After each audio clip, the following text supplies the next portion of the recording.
खेला गया कि हिंसा करने वाले का मन भी भरा है।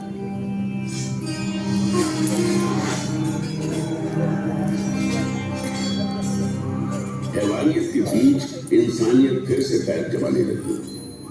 हिंसा के खिलाफ अहिंसा की मजबूत जड़ें पहाड़ी चट्टानों, अंधेरे जंगलों, उफनती नदियों और महासागरों को चीरती सरहद पार तक फैल गई। और इसी धरती से इंसानियत का नया स्वर इस गिरिखंड से टकरा समस्त विश्व में गूंज उठा।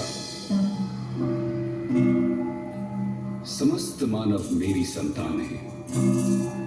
मैं अपनी संतानों के लिए क्या चाहता हूं?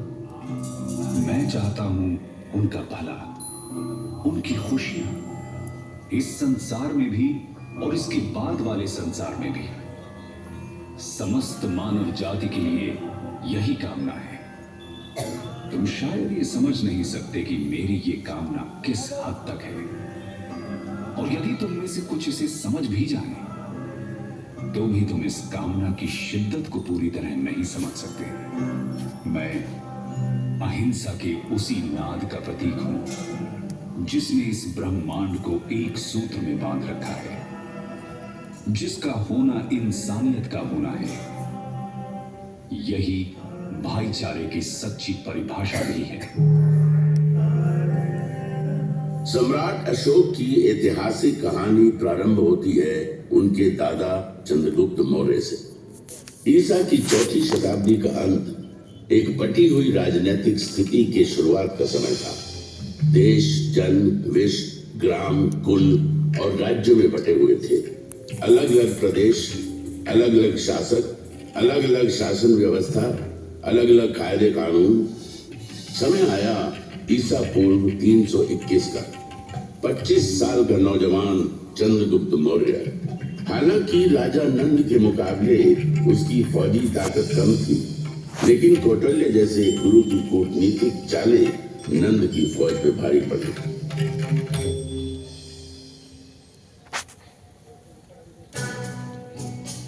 सुनो चंद्रगुप्त, तुम्हें अगर नंद का समूल नाश करना है तो धैर्य से काम लेना होगा, और जैसा मैं कहता हूं वैसा ही करना होगा। भूखे को अगर थाली की गर्म खिचड़ी खानी हो तो बीच में कभी हाथ नहीं डालना चाहिए। इससे हाथ तो जलता ही है, मुंह भी जलेगा और पेट में छाले पड़ जाएंगे। इसलिए चंद्रगुप्त, खिचड़ी को किनारे से खाते हुए बीच की ओर बढ़ो। इस तरह बिना खुद को आहत किए तुम आखिरी दाने तक को खा सकते हो। ठीक उसी प्रकार तुम्हें नंद के राज्य पर विजय प्राप्त करनी है। मेरे बताए मार्ग पर चलो। वो समय दूर नहीं जब सत्ता का केंद्र तुम्हारे हाथों में होगा। तुम अधिपति बनोगे। चंद्रगुप्त ने कौटिल्य के बताए मार्ग पर चलना शुरू कर दिया। सीमावर्ती क्षेत्रों के साथ छेड़छाड़ शुरू हो गई। लक्ष्य था केंद्र पर अधिकार जमाना। गंगा किनारे का प्रदेश चंद्रगुप्त की मुट्ठी में आ गया। इसी बीच सिकंदर भारत से वापस लौट गया। सिकंदर के चले जाने से जो खालीपन पैदा हुआ, चंद्रगुप्त ने उसका भरपूर फायदा उठाया। चंद्रगुप्त उत्तर पश्चिम की तरफ बढ़ता चला। इन प्रदेशों को तेजी से अपने कब्जे में करता सिंधु नदी तक जा पहुंचा। उसकी नजर सिंधु पार के इलाकों पर थी, लेकिन वहां शासन था सिकंदर के सेनापति सेल्यूकस निकेटर का। चंद्रगुप्त रुक गए। उनकी नजर मध्य भारत पर पड़ी। उसने नर्मदा के उत्तर में स्थित प्रदेशों को अपने कब्जे में ले लिया, लेकिन सिंधु पार के इलाकों को अपनी मुट्ठी में करने की चाहत अभी भी दिल में कसमसा रही थी। साल था ईसा पूर्व 305 का। चंद्रगुप्त सेल्यूकस से जा भिड़ा।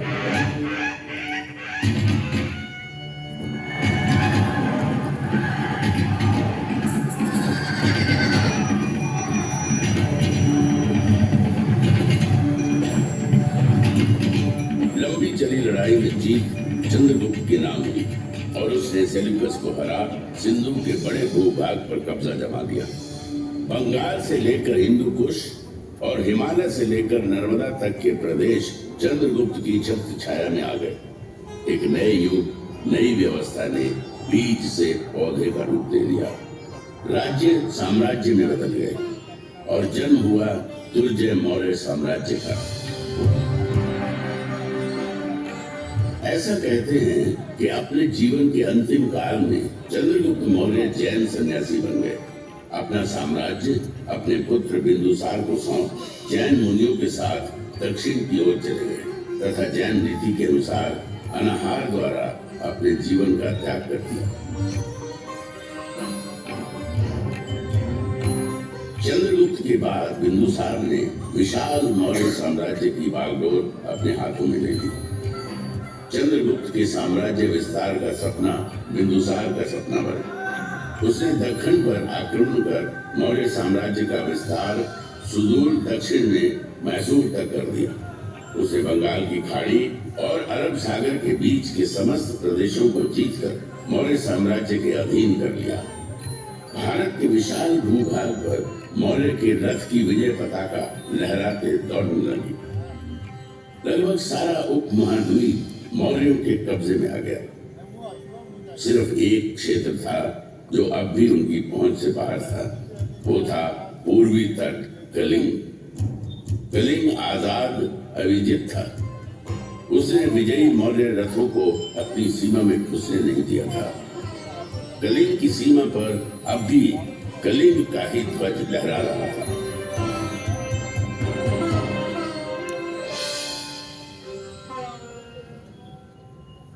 बिंदुसार की कई पत्नियों में से एक थी धर्मा। उसी के गर्भ से जन्म लिया बालक अशोक ने। अशोक के जन्म और उसके पराक्रम की भविष्यवाणी महात्मा बुद्ध ने पहले ही कर दी थी। एक ऐसा राजा इस धरती पर जन्म लेगा जो पराक्रमी होगा, धर्म ध्वजा को थामेगा और धर्म के विचार को सागर पार तक ले जाएगा। भविष्य अशोक की राह देख रहा था। अपने कई भाइयों में छोटा अशोक मेधावी था। गुरुओं की बताई बातों को फौरन समझ लेता। शस्त्र चलाने का खेल उसे खूब भाता था। दुश्मन के वार से किस तरह बचना है, शत्रु को कैसे अपनी तलवार के नोक के नीचे लाना है, ये कला उसने बचपन में ही सीख ली थी। शस्त्र कला के अभ्यास में वो अक्सर अपने बड़े भाई सुसीम को परास्त कर देता था।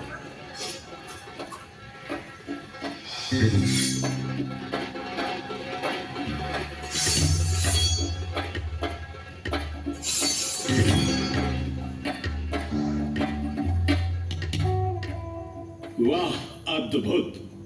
अशोक मेरे पुत्र, तुम्हारा भाई सुशील तुमसे ज्येष्ठ, उम्र में तुमसे बड़े हैं, लेकिन शस्त्र चलाने को तुम्हारी अद्भुत क्षमता और पराक्रम के आगे तुमसे छोटे हो जाते हैं। तुम दोनों मुझे प्रिय हो पुत्र। तुम पितामह चंद्रगुप्त के पौत्र, मौर्य साम्राज्य के भावी संरक्षक। तुम्हारी देखरेख में मौर्य वंश और साम्राज्य वैसे ही सुरक्षित रहेगा जैसे मां की गोद में और पिता की छाया में शिशु। पुत्र अशोक, अब समय आ गया है जब मैं तुम्हारे कंधे पर साम्राज्य के एक हिस्से की देखरेख का भार सौंप थोड़ा निश्चिंत हो सके। राजकाज में रुचि लेना प्रारंभ करो पुत्र। बिंदुसार ने अपने छोटे पुत्र अशोक को राजकाज के कामों में लगाया। उसकी प्रतिभा पर गहरा भरोसा दिखाया। पिता का ये अगाध प्रेम और अशोक के प्रति बढ़ते अनुराग से सुसीम व्याकुल हो उठा। अपने पिता की संतानों में मैं ज्येष्ठ। राज की जो बागडोर मेरे कंधे पे होनी चाहिए वो अशोक के कंधे पे डाली जा रही है। पिता का अशोक के प्रति यह अनुराग मन शंकित होता है। सुसीम बेचैन था और अशोक लगन धैर्य के साथ प्रांतों को नियंत्रित करने के कार्य में लग गया। अपने साहस, बुद्धि और नियंत्रण करने की अद्भुत क्षमता ने अशोक की लोकप्रियता में चार चांद लगाना शुरू कर दिया। अशोक की बढ़ती प्रसिद्धि और प्रांतों को नियंत्रित करने की क्षमता से जहां एक तरफ बिंदुसार का भरोसा अशोक के प्रति बढ़ता जा रहा था, वहीं युवराज सुसीम का भावी सम्राट बनने का भरोसा डगमगाने लगा। युवराज होने के बावजूद अशोक उसे प्रतिद्वंदी की तरह नजर आने लगा। सुदूर उत्तर पश्चिम तक्षशिला के प्रांत में असंतोष बढ़ने लगा था। फौजी गुटबाजी शुरू हो गई थी। एक प्रांत के अंदर कई सैन्य दल बन गए थे। उनकी आपस की खींचतान और असंतोष से तक्षशिला खतरे में था। सुसीम के लिए यही अवसर था जब वो अशोक को पिता बिंदुसार की नजरों से दूर कर सकता था। सुसीम ने इस अवसर का भरपूर फायदा उठाया।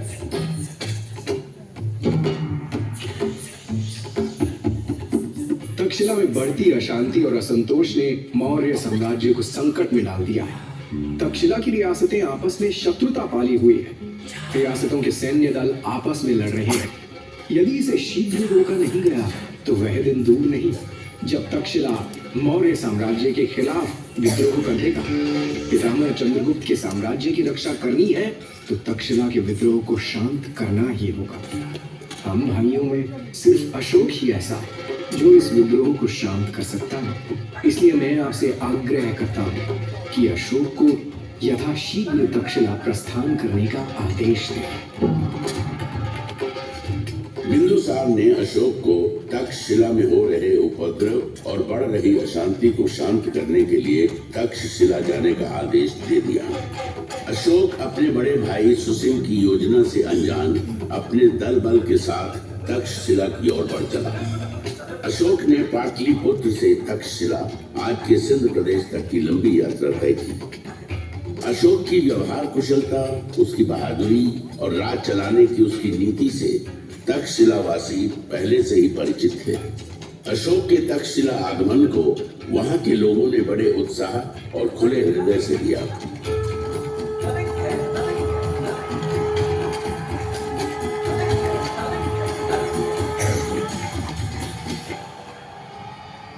अशोक का जबरदस्त स्वागत किया गया।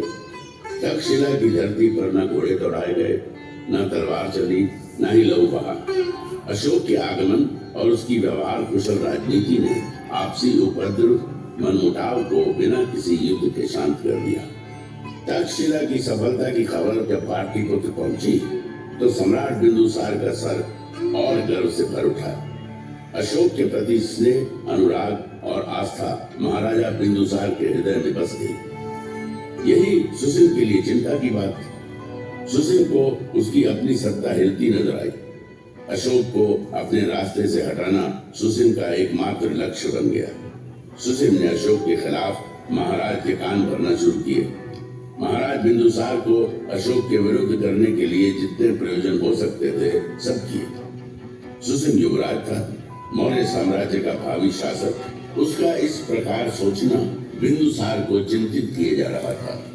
सुसीम की बातों में भविष्य के खतरे की गंध आ रही थी।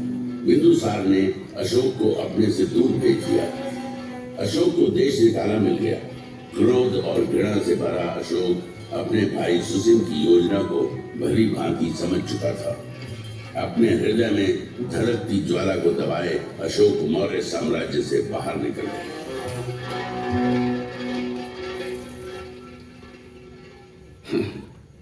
मौर्य साम्राज्य के महाराज जो मेरे पिताजी हैं, उनका संदेश आया है। पिता मुझे वापस लौट आने को कहते हैं। मौर्य साम्राज्य के प्रांत उज्जैन में भयंकर विद्रोह जो छिड़ा है।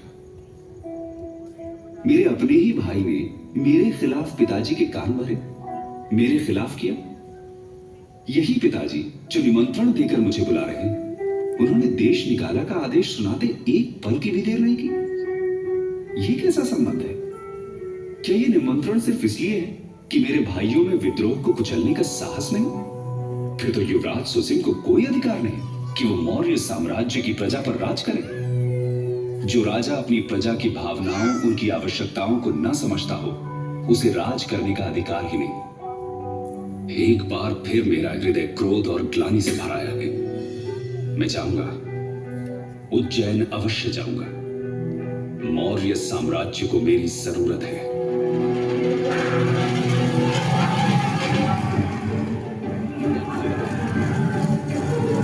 अशोक की जोरदार वापसी को अपनी पूरी ताकत, हौसले और सैन्य बल के साथ उज्जैन के विद्रोह को कुचलने अशोक निकल पड़ा। उज्जैन में घमासान मचा। अशोक ने अपनी पूरी शक्ति लगा दी। विद्रोह को पूरी तरह रौंद दिया गया। विद्रोही मारे गए। मौर्य साम्राज्य की हिलती नींव और गहरे धंसती चली गई। चेनी के इस संग्राम में अशोक को चोट आई। घायल अशोक के उपचार में वैद्य लगा दिए गए। इन्हीं में एक थी बौद्ध सन्यासिनी देवी। दिन रात अशोक की देखभाल में लगी थी। देवी के संपर्क ने अशोक का परिचय बौद्ध धर्म और विचार से कराया। धर्म का विचार अशोक के मन को छू गया था। देवी का अनुराग और उसका संपर्क उसे भाने लगा। आगे चलकर अशोक ने देवी के अनुराग और उसके प्रति अपने लगाव को वैवाहिक रूप में बदल दिया। अशोक उज्जैनी के प्रशासन में लगे थे। उधर पाटलिपुत्र में उनके पिता बिंदुसार बीमार मृत्यु शैया पर पड़े संघर्ष कर रहे थे। पिता पुत्र दोनों संघर्षरत थे।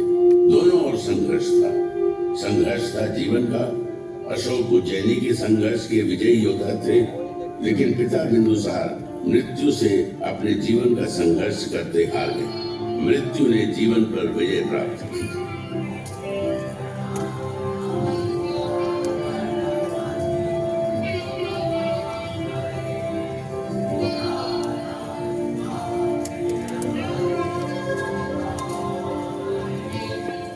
पिता से दूर पिता की मृत्यु के समाचार ने अशोक को पुनः नए संग्राम में ला खड़ा किया। धूल के गुबार उठने लगे। मन में दुख कर्मों का बवंडर सा उठ खड़ा हुआ। कई तरह के प्रश्न आपस में टकराने लगे। प्रश्न था आने वाले समय के मौर्य साम्राज्य के गौरव का। पिता नहीं रहे, मुझे पाटलिपुत्र लौट जाना होगा। पितामह चंद्रगुप्त और पिता बिंदुसार के विशाल मौर्य साम्राज्य के भविष्य पर पुनः अनिश्चय के बादल मंडराने लगे। मौर्य साम्राज्य का शासन अपने ज्येष्ठ भाई सुसिम के कमजोर हाथों में चला जाने। राजकाज से दूर मैं चला जाऊं घने अंधियारे जंगल में। सुसिम के हाथों में मैं मौर्य साम्राज्य के विनाश को देख रहा हूं। काल, तूने मुझे पुनः मझधार में ला खड़ा किया है। मेरा जीवन संघर्ष और उठापटक का चक्र बंद रह गया है। इससे मुक्ति नहीं। अशोक को साम्राज्य के भविष्य की चिंता थी। कई तरह के प्रश्नों में आ घेरा था। वे उसमें उलझते चले जा रहे थे। तभी राजा गुप्त के नेतृत्व में अशोक को चाहने वाले मंत्रियों की एक मंडली आई। राजा गुप्त अशोक को भावी सम्राट के रूप में देख रहे थे। मौर्य साम्राज्य का भविष्य तभी सुरक्षित था जब उसकी बागडोर अशोक जैसे कुशल प्रशासक के हाथ में हो। यदि संघर्ष ही मेरी नियति है तो मैं लड़ूंगा। पितामह चंद्रगुप्त के साम्राज्य की परिभाषा की रक्षा के लिए लड़ूंगा। ये संग्राम महान मौर्य साम्राज्य के गौरव की रक्षा का संग्राम है। जो भी इसके रास्ते में आएगा मारा जाएगा। मौर्य गौरव की रक्षा करना मेरा प्रथम कर्तव्य है। इसकी राह में मेरे भाई, मेरे संबंधी जो भी आते हैं आने दो। अपने हथियार उठाओ, खोलो घोड़े, जो भी सामने आता है खत्म कर दो उसे। बहने दो खून की नदियां।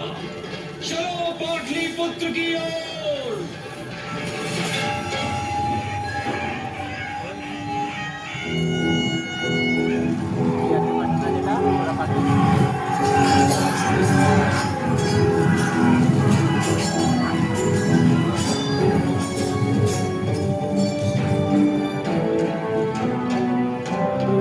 भयंकर मारकाट मची।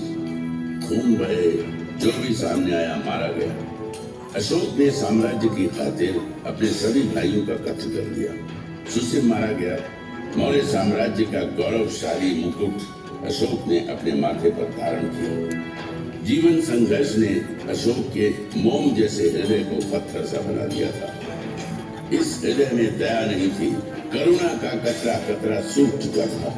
पाटलिपुत्र की गद्दी पर बैठने के साथ ही अशोक ने साम्राज्य विस्तार के लिए एक के बाद एक कई लड़ाइयां लड़ी। युद्धों का ये सिलसिला लंबा चला।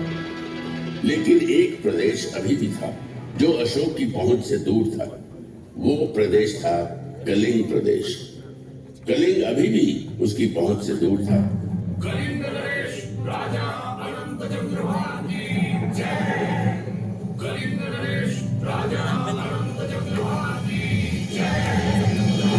कलिंग आजाद था, पराधीनता उसे स्वीकार न थी।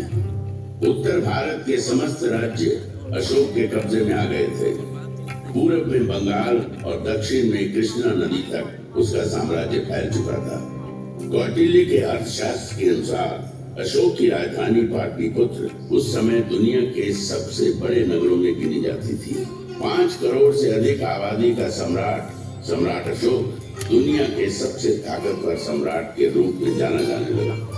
विजय जिसके माथे पर लिखी थी, जो अविजित था, अजय सिर्फ कलिंग का प्रदेश था जो उसके विजेता होने को चुनौती दे रहा था।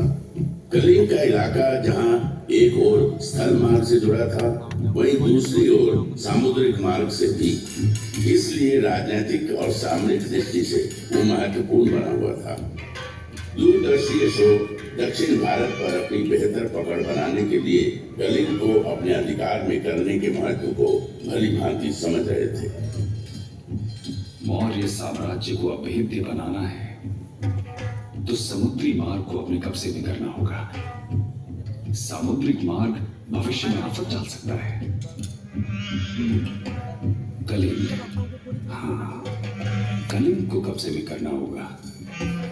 कलिंग विजय भूमार्ग और जलमार्ग दोनों पर विजय लेकर आएगी। अशोक ने कलिंग के विरुद्ध युद्ध की घोषणा कर दी। अशोक के अश्वारोहियों और पैदल सैन्य बलों ने कलिंग को घेर लिया। जबरदस्त किलेबंदी की गई। देश के बाकी हिस्सों से कलिंग का संपर्क टूट गया। अशोक को लगा कि कलिंग जल्द ही उठने देख देगा, लेकिन कलिंग वासी स्वाभिमानी, स्वतंत्र विचारों के, स्वतंत्रता प्रिय थे। आजादी प्राणों से अधिक प्रिय थी। भयंकर मारकाट मची।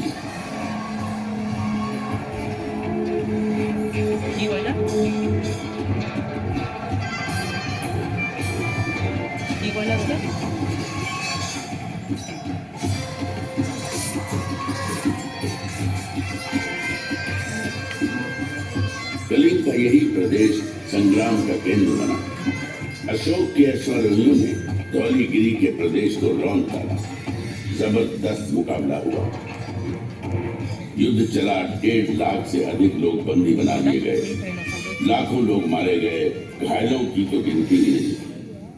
कलिंग का युद्ध इतिहास की सबसे बड़ी त्रासदी बन गया। मानवता आंसू बहाती रही। इंसानियत ने बर्बरता और जुल्म के आगे घुटने टेक दिए।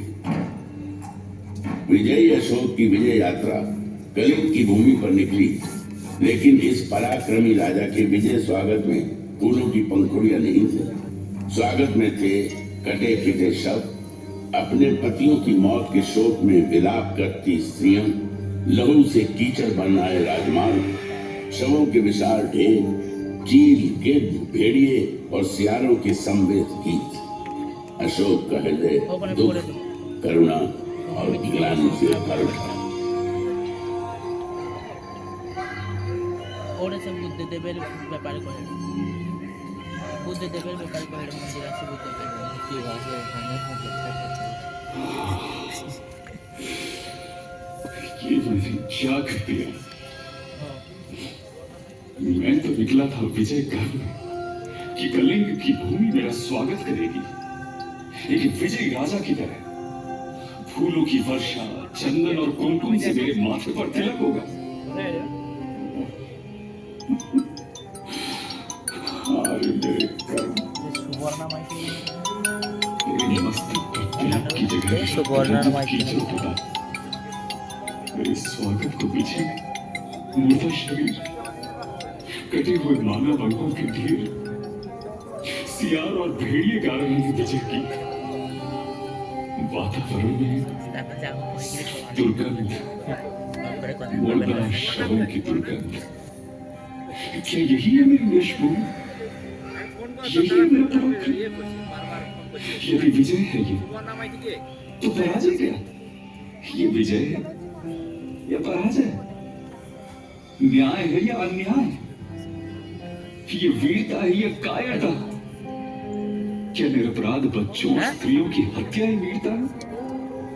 मीटिंग में मैंने जो किया है, बहुत क्या यही है मेरा साम्राज्य विस्तार और सहिष्णुता? किसी के पति मारे गए, किसी के पिता, किसी के बच्चे तो किसी के घर पर हुआ हमला, मुर्दा शवों के ढेर थे। क्या किया मैंने? ये विजय प्रतीक है या पराजय की बूंद? ये मंडराते गिद्ध, चील और कौवे संदेश वाहक हैं उस दुराचारी की मृत्यु के जिसने ये कर्म किए। प्रभु, मुझे शांति कहां मिलेगी? मेरे प्रभु, अपनी शरण में ले लो ईश्वर, अपनी शरण में ले लो, मुझे थाम लो। प्रभु शांति चाहिए मुझे, मेरे प्रभु शांति चाहिए।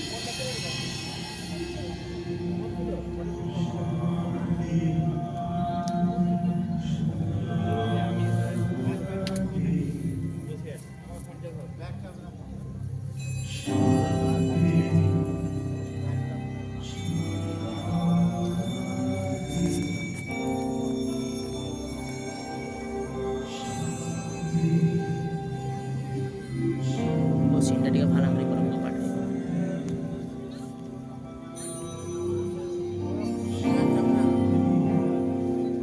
बौद्ध संत उपगुप्त और मंजूश्री ने अशांत व्यथित शोकाकुल अशोक के माथे पर स्नेह का हाथ रखा, उसकी उंगली थामी और हिंसा के मार्ग से अहिंसा के मार्ग पर लेकर चलते चले गए।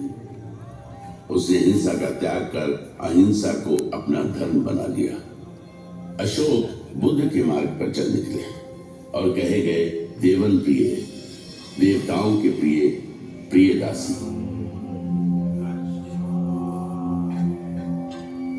कलिंग, जहां अशोक ने युद्ध लड़ा, उसके हृदय का सबसे प्रिय प्रदेश बन गया। धौली की जो दया नदी रक्त से लाल हो गई थी, उसी दया नदी के तट पर बसे धौलीगिरी में अशोक ने कई चैत्य और स्तूप बनवाए, शांति संदेशों के स्तंभ खड़े करवा दिए। कलिंग के ये शिलालेख मानवीय समाज, न्याय और आदर्श की बात करते हैं। अशोक ने धम्म के विचार को अंगीकार किया। अहिंसा ही उसका मार्ग था। इंसान ही नहीं, पशुओं, जीव जंतुओं की हिंसा पर भी रोक लगा दी गई। शाकाहार का विचार दिया, जाति पाति के भेद खत्म कर दिए गए, लोक कल्याण और जनहित उसके शासन के मंत्र बन गए। सड़कों पर मैंने बड़े वृक्ष लगवाए हैं जो पशुओं और मनुष्यों को छाया देंगे। प्रत्येक 9 मील की दूरी पर मैंने आम के बागीचे लगवाए और कुएं खुदवाए हैं, विश्राम गृह बनवाए हैं, कई प्याऊ बनवाए हैं। मैंने ये सब इसलिए किया है कि मेरी प्रजा धम्म के अनुसार आचरण करे। धम्म की नीति को लागू करने के लिए उसने धर्माधिकारी नियुक्त किए और धम्म के विस्तार के लिए कई शांति संदेशकों को देश विदेश के विभिन्न हिस्सों में भेजा।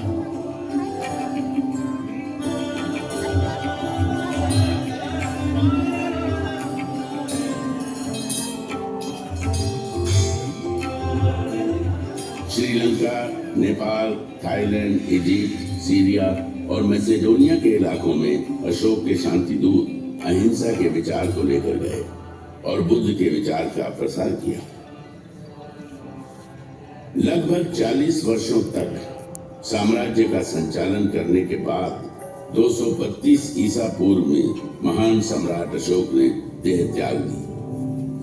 अशोक के शांति संदेश उसकी राजनीतिक समझ की गौरव गाथा कहते नजर आते हैं और आज भी अंधेरे में रोशनी फैलाने का काम करते हैं। संभवतः अशोक दुनिया का पहला ऐसा सम्राट था जिसने साम्राज्यवाद के विचार को लोक कल्याण और जनहित के संदर्भों में समझा और उसे लागू भी किया। हिंसा के विरोध में अहिंसा के बौद्ध दर्शन को जन जन तक पहुंचाया। धौली में अहिंसा का प्रतीक स्वरूप एक बौद्ध स्तूप और एक हाथी का स्वरूप यहाँ बना हुआ है जो अहिंसा के उसी विचार का प्रतीक है। मेरे नाद में महान अशोक का नाद भी मिला हुआ है। मैं नाद हूं शांति का।